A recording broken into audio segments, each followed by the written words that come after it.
ورحمۃ اللہ وبرکاتہ۔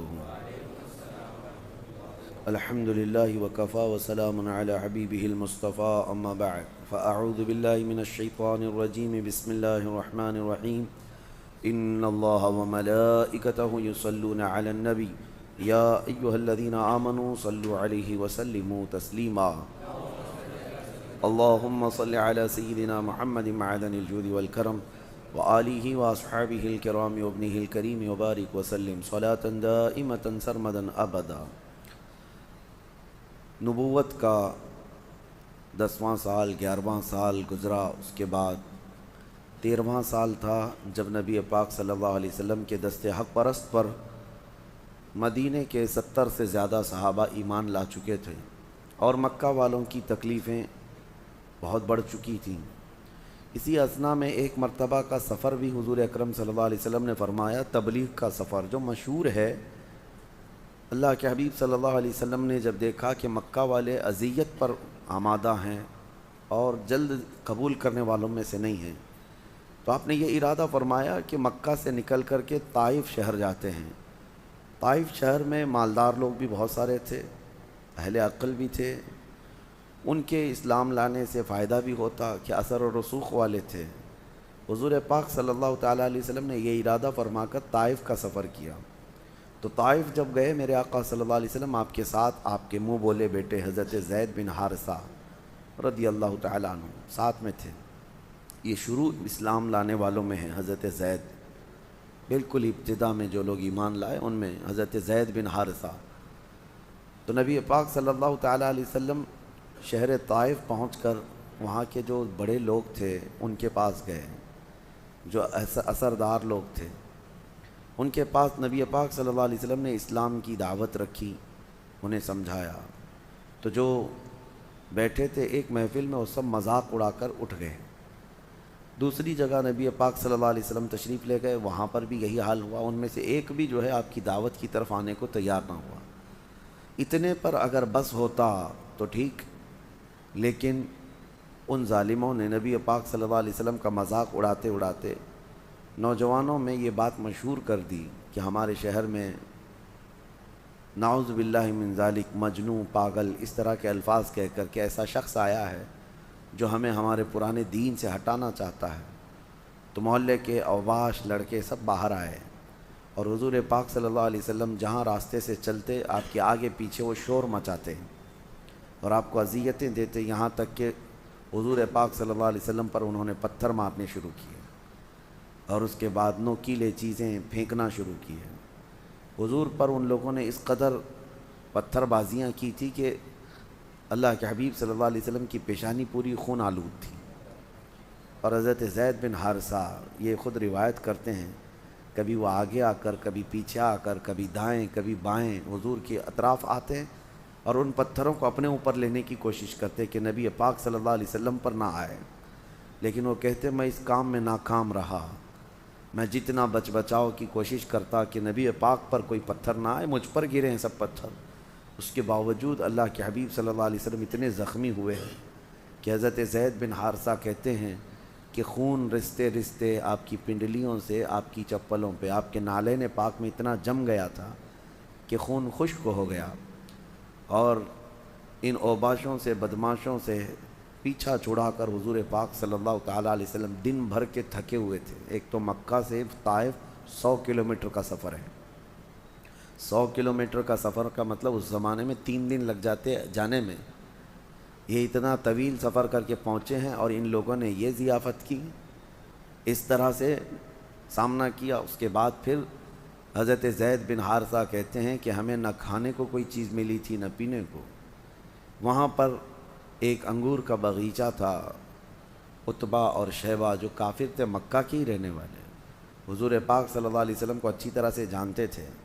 انہوں نے جب دیکھا نبی پاک صلی اللہ تعالیٰ علیہ وسلم پر اس قدر یہاں طائف میں برا سلوک ہوا ہے، تو ان لوگوں نے اپنے باغیچے میں حضور پاک صلی اللہ علیہ وسلم کو بیٹھنے کے لیے جگہ دی، اور اس کے بعد حضور ان کے باغیچے میں گئے تو عداس نامی ایک شخص تھا جو باغیچے کے کام کاج پر مامور تھا، اس نے انگور کا ایک خوشہ لا کر کے حضور کی بارگاہ میں پیش کیا۔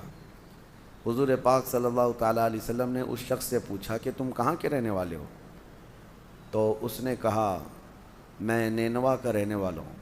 نبی پاک صلی اللہ علیہ وسلم نے مسکرا کر فرمایا یہ تو میرے بھائی یونس علیہ السلام کا شہر ہے۔ تو وہ عداس پہلی مرتبہ عربوں میں، یعنی حضور پاک صلی اللہ علیہ وسلم نے جب انگور اٹھایا تو بسم اللہ الرحمن الرحیم پڑھ کر کے انگور تناول فرمایا۔ تو عداس جو غلام تھا وہ پوچھنے لگا کہ یہ کلمہ میں نے عرب میں کہیں سنا نہیں، یہ صرف نبیوں کی زبان میں ہوا کرتا تھا۔ پھر جب حضور نے یہ فرمایا کہ میرے بھائی یونس کا وہ شہر ہے تو اس قدر متاثر ہوا اور کہا کہ ہم عراق میں سنتے تھے کہ آخری نبی آئیں گے عرب میں، اور یقیناً میں نے آپ کو محسوس کر لیا، اور وہ اس باغیچے میں سب سے پہلا شخص ہے جو حضور پر ایمان لایا۔ بدأ الاسلام غریبا، اسلام غریبوں سے پھیلا ہے۔ طائف کے بڑے بڑے سیٹھ، بڑے بڑے پیسے والے ایمان تو نہیں لائے ہیں، لیکن انگور کے باغیچے میں کام کرنے والا ایک مزدور حضور پاک صلی اللہ علیہ وسلم پر ایمان لایا تو جانتے ہیں حضور کی خوشیاں دوبالا ہو گئیں۔ فرمایا نبی پاک صلی اللہ علیہ وسلم نے ان کے پتھروں سے اتنا غم نہ ہوا جتنا تیرے ایمان لانے کی خوشی ہوئی۔ حضور پاک کی یہی تو تعریف قرآن نے کہا حریص علیکم بالمؤمنین، تمہارے پاس وہ رسول آیا جو صرف تمہارے ایمان کی طلب رکھتا ہے۔ نبی پاک صلی اللہ تعالیٰ علیہ وسلم وہاں سے نکلے۔ آپ کو میں بتاؤں یہ عداس جہاں حضور کو انگور کا خوشہ پیش کیا تھا وہاں پر آج ایک مسجد بنی ہے طائف شہر میں، اور آج بھی وہاں انگور کا باغیچہ موجود ہے، آج بھی انگور ہوتے ہیں۔ حضور پاک صلی اللہ علیہ وسلم نے جہاں سے تناول فرمایا تھا، اس کے بعد ماں عائشہ صدیقہ رضی اللہ تعالیٰ عنہ کی ایک روایت میں بتاتا ہوں۔ حضور پاک صلی اللہ تعالیٰ علیہ وسلم سے حضرت عائشہ صدیقہ نے پوچھا تھا یا رسول اللہ صلی اللہ علیہ وسلم جنگ احد میں، کیونکہ جنگ احد میں حضور کے دندان مبارک شہید ہوئے تھے، حضور کے چہرے پر لوہے کی ٹوپی سے ایک ظالم نے مارا تھا تو لوہے کی کڑی حضور کے رخساروں سے اندر گھس گئی تھی، حضور کے دانت مبارک شہید ہوئے، 70 صحابہ شہید ہوئے، بہت سخت جنگ تھی۔ حضرت عائشہ نے پوچھا تھا یا رسول اللہ صلی اللہ علیہ وسلم کیا آپ کی زندگی پاک میں جنگ احد کی طرح کوئی سخت چیز آئی؟ حضور نے فرمایا کہ ہاں، جنگ احد سے بھی زیادہ سخت دن طائف کا تھا، طائف کا تھا۔ طائف کے سفر میں ان لوگوں نے اس قدر پتھراؤ کیا تھا کہ میری پیشانی لہو لہان ہوئی تھی اور نالین پاک کو تلووں سے نکالنا مشکل تھا۔ حضور پاک صلی اللہ تعالیٰ علیہ وسلم ایک جگہ پہاڑ کے نیچے آرام کرنے کے لیے تشریف لے گئے۔ وہاں آج بھی مسجد الرسول بنائی گئی ہے، چھوٹی سی مسجد، بہت پرانی ہے، بہت پرانی۔ حضور نے جہاں سجدہ فرمایا، جب اپنے غلام اپنے منہ بولے بیٹے کے ساتھ سجدے ریز ہیں، اس وقت ظالموں نے اوپر پہاڑ سے ایک بہت بڑا پتھر ڈھکیل دیا، پہاڑ سے کہ وہ پتھر لڑکتا وہ آئے اور حضور پاک صلی اللہ علیہ وسلم اور ان کے صحابی کے اوپر گر جائے۔ وہ اتنا بڑا پتھر ہے، فرمایا روایت میں انہوں نے وہاں سے لڑکایا، لیکن اللہ کے فرشتوں نے اس کو وہیں بیچوں بیچ روک دیا۔ وہ پتھر آج تک رکا ہوا ہے، آج تک وہ پہاڑ پر اسی طرح سے رکا ہوا ہے، صدیاں گزر گئیں۔ اب اس کے بعد نبی پاک صلی اللہ علیہ وسلم فرماتے ہیں میں طائف سے لوٹ رہا تھا کہ بیچ راستے میں جبرائیل امین علیہ السلام تشریف لائے۔ اللہ کے حبیب صلی اللہ علیہ وسلم کی بارگاہ میں آئے اور عرض کیا کہ حضور 2 فرشتے آئے ہوئے ہیں آپ سے ملاقات کے لیے۔ حضور نے ان 2 فرشتوں کے متعلق پوچھا کون ہیں؟ جبرائیل امین علیہ السلام نے عرض کیا یا رسول اللہ صلی اللہ علیہ وسلم آپ کی دعوت کو بھی اللہ نے سن لیا اور شہر طائف کے انکار کو بھی اللہ نے سن لیا، لہٰذا اللہ تعالیٰ نے یہ ان فرشتوں کو آپ کے پاس بھیجا ہے جو پہاڑوں پر عذاب لایا کرتے ہیں، پہاڑوں کے ذریعے سے عذاب لایا کرتے ہیں۔ ان دونوں فرشتوں نے سلام پیش کیا حضور پاک صلی اللہ علیہ وسلم کی بارگاہ میں، عرض کیا شہر طائف 2 پہاڑوں کے بیچ میں آباد تھا، ان دونوں پہاڑوں کے نام بھی ہیں، جبل قیقعان اور ایک کوئی پہاڑ کے دونوں نام تھے، ان 2 بڑے پہاڑوں کے بیچ میں یہ شہر آباد ہے۔ دونوں فرشتوں نے عرض کیا یا رسول اللہ صلی اللہ علیہ وسلم پچھلے نبیوں کی امتوں نے جب ان کو جھٹلایا ہے ہم اترتے اور اس قوم کو ہمیشہ کے لیے ختم کرتے، اللہ کے حکم سے ہم آئے ہیں لیکن آپ کی اجازت درکار ہے۔ یہ شہر طائف کی قوم آپ کو جھٹلائی اور آپ پر پتھراؤ کی، اللہ نے یہ سب دیکھا ہے، حکم فرما ان دونوں پہاڑوں کو ہم ملا دیں گے، یہ طائف شہر ہمیشہ کے لیے ختم ہو جائے گا۔ نبی پاک صلی اللہ تعالیٰ علیہ وسلم نے جب فرشتوں کی یہ بات سنی، حضرت زید بن حارثہ ساتھ میں تھے، یہ کہتے ہیں میں نے بھی عرض کیا یا رسول اللہ صلی اللہ علیہ وسلم آپ ان کے لیے ہلاکت کی دعا کریں۔ اس قدر اذیت دینے والی قوم، حضور پاک صلی اللہ علیہ وسلم نے اس وقت یہ جملہ فرمایا زید بن حارثہ سے کہ میں ان کی نسلوں میں ایمان لانے والی قوم کو دیکھ رہا ہوں، میں ان کی نسلوں میں اسلام کو دیکھ رہا ہوں۔ حضور پاک کی یہ دور بین نگاہ تھی۔ حضرت زید بن حارثہ کہتے ہیں حضور نے دعا تو کیا لیکن یوں کہا اللہم اہدک لقومی فإنہم لا یعلمون، اے اللہ میری اس قوم کو تو ہدایت دے دے کہ یہ مجھے نہیں پہچانتی ہے۔ حضور پاک صلی اللہ تعالیٰ علیہ وسلم کا ایک جملہ اور ہے حدیث پاک میں، وہ پڑھتے ہی ہمارے رونگٹے کھڑے ہوتے ہیں۔ زخموں سے چور بدن ہے، پیشانی لہو لہان ہے، دن بھر کی تھکان ہے، پلس اس پر بھوک اور پیاس کی شدت ہے۔ ان حالتوں میں جانتے ہو شام کا وقت آیا تو زید بن حارثہ کہتے ہیں نبی پاک صلی اللہ علیہ وسلم اپنے مولا کی بارگاہ میں رو رہے تھے۔ یہ کہتے ہوئے الفاظ تو سنیں، حضور پاک صلی اللہ علیہ وسلم یوں عرض کرتے ہیں کہ اشکو الیک یا اللہ قلت حیلتی، کہتے ہیں اللہ میں اپنا عذر تیری بارگاہ میں پیش کرتا ہوں۔ عذر کس کو کہتے ہیں؟ کمزوری کو۔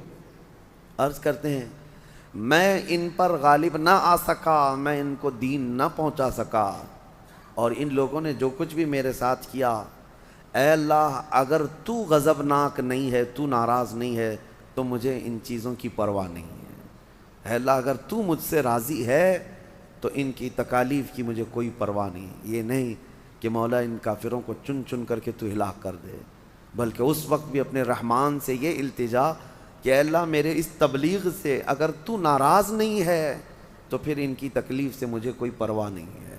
یہ تاریخی جملے ہیں حدیث پاک میں، پڑھو تو دعاؤں میں عربی میں عجیب سی رقت طاری ہوتی ہے کہ کون ہے جو اس قدر تحمل رکھتا ہے، اس قدر برداشت کی طاقت رکھتا ہو کہ ان حالتوں میں بھی وہ اللہ کی رضا کے لیے کوشاں ہے، اللہ کی رضا کے لیے کوشاں ہے کہ اگر مولا تو راضی ہے تو یہ سب چیزیں ہیچ ہیں، کوئی مسئلہ نہیں۔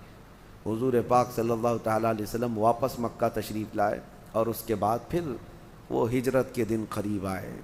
جب 13 سال ہو گئے نبوت کے، مکہ مکرمہ میں اللہ کے نبی صلی اللہ تعالیٰ علیہ وسلم کو حکم ہوا کہ آپ مکہ سے نکل کر مدینے تشریف لے جائیں۔ یہ وہ دن تھے جب مکہ والوں نے مکمل پلاننگ کر لی تھی۔ دارالندوہ ایک جگہ ہے جہاں بیٹھ کر کے یہ میٹنگیں کرتے تھے سارے گرو گھنٹال، جتنے قبیلے کے بڑے بڑے سردار ہوتے تھے وہ ندوہ میں جمع ہوتے تھے۔ ندوہ ایک جگہ تھی جس پہ پنچ لگتی تھی، پنچایت ہوتی تھی، اور اس میں بڑے بڑے مشورے طے پاتے تھے۔ وہاں سارے لوگ جمع ہوئے، ابو جہل بھی تھا۔ یہ ایک بڑی لمبی حدیث ہے، اس میں لوگ کہتے ہیں کہ وہ سب لوگ میٹنگ کے لیے بیٹھے تھے کہ ان محمد کا کیا کیا جائے۔ بائیکاٹ کر کے دیکھا، مار کر کے دیکھا، ان کے غلاموں کے ساتھ بہت زیادہ ظلم سب کر کے دیکھا، لیکن ان کی دعوت رکتی نہیں۔ جب کبھی کوئی قافلہ مکہ آتا ہے تو اس میں کوئی نہ کوئی اسلام قبول کر لیتا ہے، پھیلتا جا رہا ہے یہ دین۔ تو پھر اس میٹنگ میں بیٹھے ہوئے لوگوں کی یہ روایت ہے کہ ایک شیخ تشریف لائے، عمر دراز تھے، سفید لباس میں۔ وہ میٹنگ میں آئے، میٹنگ میں بیٹھے ہوئے لوگ کہتے ہیں ہم تو انہیں جانتے نہیں تھے۔ اچھا حدیث میں یہ بھی لکھا ہوا ہے کہ وہ آنے والا کہا میں نجد سے آیا ہوں۔ کہاں سے؟ نجد، جس کو آج نجدی کہتے ہیں، وہ نجد کے رہنے والے کو نجدی کہتے ہیں۔ اور یہ بڑے عمر دراز شیخ تھے، وہ آئے، کہا کہ میں نے سنا کہ تم لوگ کوئی اچھے کام کی منصوبہ بندی کر رہے ہو تو میں بھی مشورہ دے دوں تمہیں۔ وہ آئے اور آ کر کے سب سے پوچھا کہ کیا کیا رائے ہے۔ ڈرے ہوئے تھے لوگ کہ ہم اگر ماریں گے، قتل کریں گے تو قریش کا مقابلہ پھر اس خاندان سے ہو جائے گا، کیونکہ ایک خاندان والے کو مارنے کا مطلب یہ ہوتا کہ پورا خاندان اس سے جنگ کرتا، قصاص لیتے۔ تو سب یہ ڈرے ہوئے تھے کہ پھر ہمارے خاندان میں لڑائیاں شروع ہوں گی۔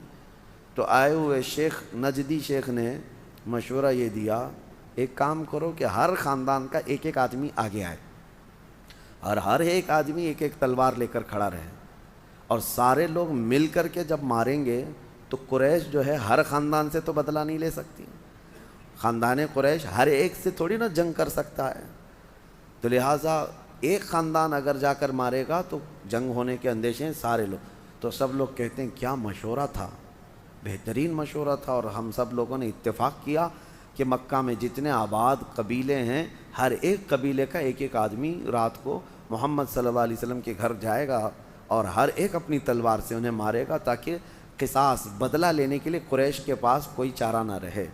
یہ طے پایا، یہ میٹنگ بھی ہوئی. جانتے ہیں یہ شیخ نجدی ابلیس لعین تھا، شیطان مردود تھا، جس کے متعلق صاف ہے، لیکن کہہ کر کے کیا آیا؟ شیخ نجدی. حیرت کی بات ہے، پتہ نہیں اس وقت کون سا لال رومال پہنا تھا، کون سا پہنا تھا، لیکن حدیث پاک میں ملتا ہے ندوہ اور شیخ نجدی، یہ دونوں لفظ ہیں.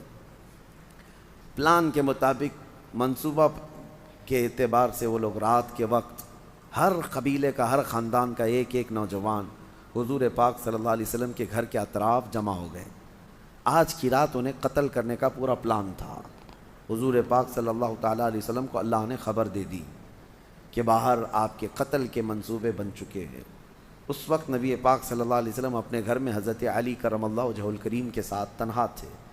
تو حضرت علی رضی اللہ تعالیٰ عنہ کو آپ نے فرمایا تم آج میرے بستر پر سو جاؤ، میں نکل رہا ہوں اور مدینے کا سفر ہے، اور کل تم بھی لوگوں کی جو امانتیں میرے پاس رکھی ہیں وہ سب واپس لوٹا دینا اور چلے آنا. حیرت کی بات ہے، اس وقت تک دشمنی بھی کرتے تھے اور حضور کے پاس امانت بھی رکھتے تھے. جو جان لینے کے در پہ تھے وہ اپنی امانت بالکل سیف بینک، ان کو پتہ تھا حضور پاک صلی اللہ علیہ وسلم کے پاس رکھی ہوئی امانت کہیں ادھر ادھر نہیں ہوتی، وہ اپنی امانتیں وہیں رکھتے تھے. حضور اس حالت میں بھی جب چھوڑ کر کے جا رہے ہیں، یہ نہیں کہ یہ سب میرے جانی دشمن ہیں میں ان کا سب مال لے کے جاؤں، مولا علی سے کہا کہ سب کی امانتیں دے دینا اور تم چلے آنا. نبی پاک صلی اللہ علیہ وسلم اس گھر سے جو نکلے، روایت میں حدیث پاک میں ہے سورہ یاسین شریف کی آپ تلاوت کرتے رہے اور ہاتھ میں کچھ مٹی اٹھائی اور ان کافروں کے منہ پر مار دیا جو دروازے کے باہر کھڑے تھے. سب کے سب اندھے ہو گئے، کوئی دیکھ نہ سکا. نبی پاک صلی اللہ علیہ وسلم ان کے درمیان سے گزرتے ہوئے نکل آئے، کسی کو خبر تک نہ ہوئی. یہاں تک کہ حضور صلی اللہ علیہ وسلم سیدھے حضرت ابوبکر صدیق کے گھر گئے. حضرت ابوبکر صدیق جاگ رہے تھے، فوراً کھڑے ہو گئے، یا رسول اللہ صلی اللہ علیہ وسلم کیا ہجرت کا حکم آ گیا؟ حضور پاک صلی اللہ علیہ وسلم نے کئی مہینوں پہلے ان سے کہا تھا کہ ایک رات مجھے اللہ تعالیٰ ہجرت کا حکم فرمائے گا. تو صدیق اکبر رو پڑے کہ کیا مکہ چھوڑ کر آپ جائیں گے؟ حضور نے فرمایا تھا ہاں، جس دن مجھے یہ حکم آئے گا میرے سفر کا ساتھی تو رہے گا ابو بکر. حضرت ابوبکر کہتے ہیں اس دن سے میں نے گھر کا دروازہ بند ہی نہیں کیا کہ نہ جانے کب میرے آقا تشریف لائیں میرے گھر. حضور صلی اللہ علیہ وسلم آئے ان کے گھر. اس کے بعد کے جو احوال ہیں انشاءاللہ آگے عرض کرتا ہوں، لیکن رات ہو گئی. شیخ نجدی دوبارہ آئے، دیکھا کہ ہو گیا کام کی نہیں. تو باہر تو یہ تلواریں سونتے ہوئے کھڑے تھے. شیخ نجدی آ کر وہی ابلیس لعین کہا کیا ہوا؟ کہا ابھی انتظار میں ہیں ہم، رات ڈھل جائے تو اندر جائیں. ابلیس نے کہا لعنت ہو تم پر، وہ تو چلے گئے گھر سے، وہ نہیں. تو سب کے سب گھس گئے اندر گھر کے اندر، اور ان کو یقین نہیں آ رہا تھا کہ اتنی سخت پہرے داری سے کیسے جاتے. سب تلواریں لے کر اندر گئے. حضرت علی کرم اللہ وجہہ الکریم بستر پر سوئے ہیں، لیکن یہ بھی کیفیت یہ ہے، یمنی چادر تھی حضور کی، وہ سبز رنگ کی، گرین کلر کی ہوا کرتی تھی. تو یمنی چادر اوڑھے ہوئے حضرت علی سو رہے ہیں، چہرہ بھی ڈھکا ہوا ہوگا، چاہتے تو وہیں بستر پر کوئی مار دیتے. تو لوگوں نے ان کے بستر کو گھیر تو لیا، لیکن انہی میں لوگوں نے پکارنا شروع کیا کہ یہ سونے کا طریقہ یا جو چیز دیکھ رہے ہیں یہ محمد نہیں ہو سکتے، محمد صلی اللہ علیہ وسلم نہیں ہو سکتے.